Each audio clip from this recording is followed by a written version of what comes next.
was a horrible winter. I suppose if we are going to start anywhere, it's there. Insisted on calling about the holdup, so I decided to have a look around. Birds everywhere, all in cages. I did sympathize. To be put on display, expected to behave a certain way, or everyone goes bananas. I was tempted to touch the gilded cages, to open the doors and let them fly away. I guess I'm a bit of a romantic that way. Just then, a man entered. He was not hatless, and removed his hat upon entering the store, holding it to the breast of his suit vest. I continued to investigate the birds, pretending I didn't notice him, and he began to walk around, pretending he didn't notice me. We circled this way for some time. He wasn't bad looking, a little well considered for my taste. He had the cut of someone mother would invite to dinner. And then he was upon me. I wonder if you could help me. His voice was curious, the imitation of an adventure star. I couldn't resist. What? I played the part of the silly girl. I said, I wonder if you could help me. A statement, not a question, a touch of hauteur. Of course I could help him. What was he looking for? Lovebirds. Of all the dumb birds a man could want, lovebirds. Lovebirds, sir?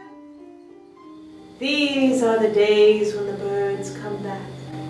A very few, a bird or two, to take a backward look. She was shut in herself, Miss Dickinson, like those lovebirds sitting in my back seat, as we wound our way across the bay. Father was from New England like her. The way he described it, I could see why someone would want to lock their door, throw away the key, and write nonsensical poetry for 30 years. And invited me to her birthday party the next day. Don't tell them I invited you, though. It's supposed to be a surprise. I loved her very, very much. She asked me if I would move away from the city like Mitch did on the weekends. I thought about the city, its honking cars and ungentlemanly whistles and constant sense of movement. I thought about the city from the bird's eye view. We, the tiny ants that had invaded and taken over everything. Suddenly, living in a place frozen in time didn't seem so bad. But I did understand her concern for Kathy, at school of all places, with the huge windows and who knows how many circling creatures overhead, now having made 4 attacks that we knew of. I agreed to check on her, mostly to get into the conversation, when a loud thump shook the door. Who could it be at this hour? Annie's troubled look took us both to the door, slowly opening it up. Darkness there. And nothing more.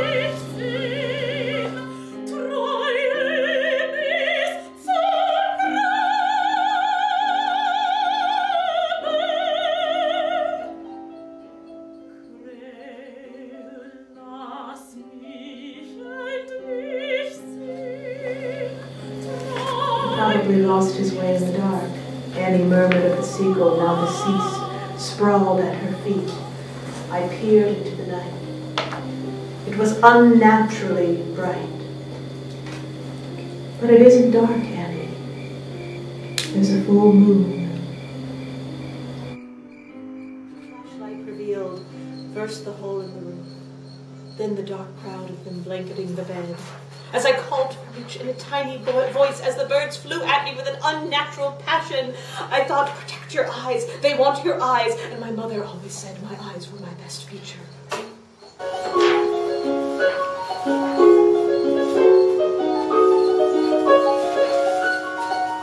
Dear diary, I am hatless. I am hatless. I am hatless. I am hatless. I am hatless. I am hatless. I am hatless. I am hatless. I am hatless. I am hatless. I am hatless. I am hatless. I am hatless. These are the days when the birds come back. Who are these creatures, these dumb creatures who brought me here? they wanted a spot of fun, a tryst in the country. Can't they understand that? If only they had listened to Father and shaped the world as they wanted it to be. If only they had listened to Mother and followed the rules of decorum by putting on one's hat when one left the house. Don't they understand? Without these rules, everything falls apart. I felt bloodless, dry as a bone.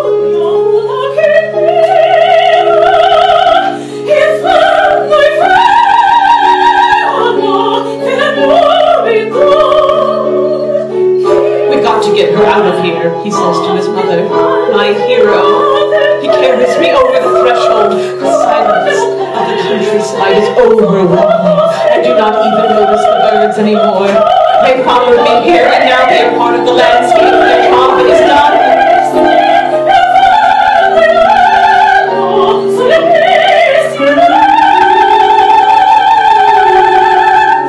My hero places me gently in the car, wedged between mother and sister. It's 3 little ladies sitting on a wire.